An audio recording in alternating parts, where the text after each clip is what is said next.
Going to catch up with Liberal backbencher Dave Sharma, the member for Wentworth now. He's a former ambassador to Israel as well, so keen to talk to him on some international issues.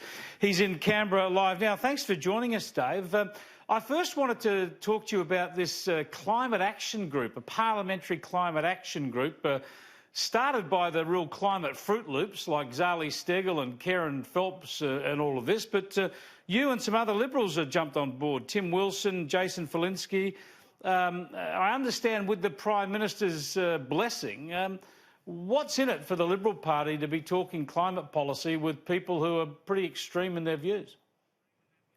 Well, what I'd say, Chris, it's important for your viewers to know this. These parliamentary friendship groups, there's literally hundreds of them, and they're really designed as a forum for people who are interested in issues to basically hear from, speakers who want to talk about these things. And, I have a view that we shouldn't be ceding the monopoly on climate policy to Labor or our political opponents. I believe in responsible climate action, and that's certainly the view that I'll be taking into this forum. But, it's an opportunity to engage with our political opponents, to hear from experts. It doesn't bind us in any sense. It doesn't mean we're all going to agree on things. It means quite the opposite usually.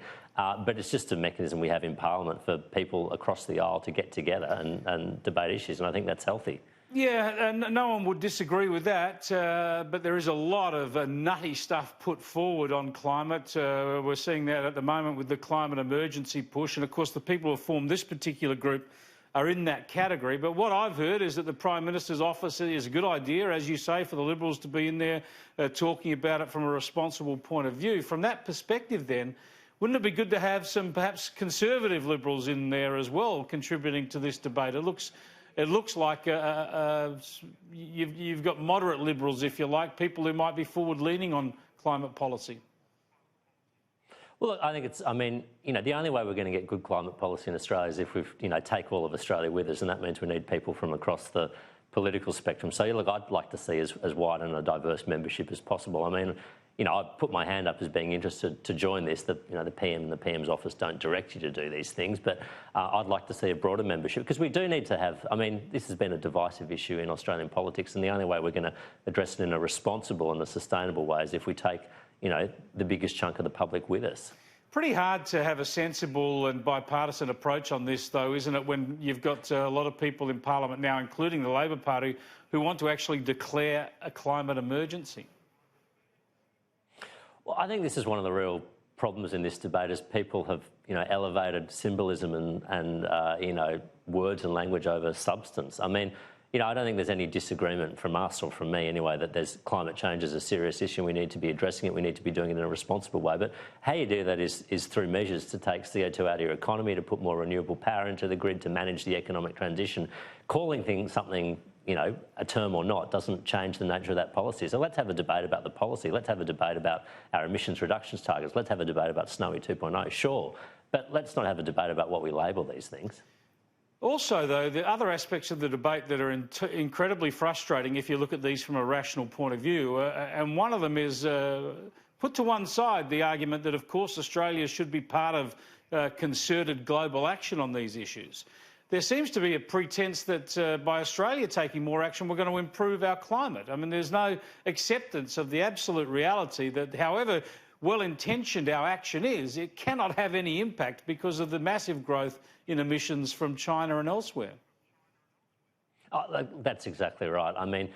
If you really want to move the needle on this issue globally, that is, really bring down CO2 emissions and whatnot, you've got to focus on the biggest emitters. That's self-evident, and they're, China, the US and India. So, sure, we can play our part, but by ourselves, we can't change the trajectory of global CO2 emissions. So in many respects, what we do on climate action, meeting the Paris targets, for instance, and doing our best on renewable energy innovation, the real policy reason to do that is not to change the climate, but to strengthen our arm when we're in international forums asking China and India and others to do more.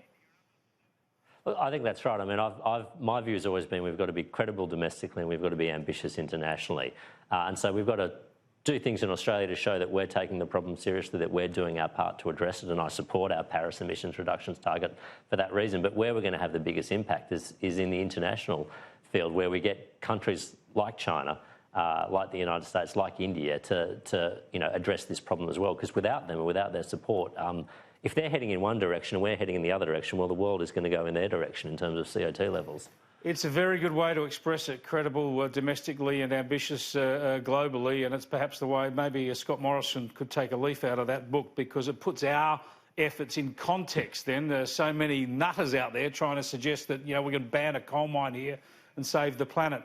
Just very briefly, because unfortunately we're going to be, don't have a lot of time left, but I'm interested as a former ambassador in Israel to get your thoughts on what's unfolding in the Middle East. Calls to get Australian troops right out of there now. There seems to be no global will for any sort of a coalition to maintain peace there, whether it's led by the US or anybody else. Look, it is very worrying what's happening in the northeastern part of Syria. I mean, this has been one of the few bright spots in Syria. It was one of the few areas that wasn't regime controlled, wasn't Assad controlled, and the Kurds who controlled that area have been tremendous allies of ours in the fight against ISIS. They've detained about 10,000 ISIS prisoners there, and my big worry, of course, and that of many others, is that with all this chaos in that area, these ISIS people will escape, they'll reform, they might return to their home countries, including Australia, and we'll all have to deal with the problem. So it's deeply, deeply destabilising.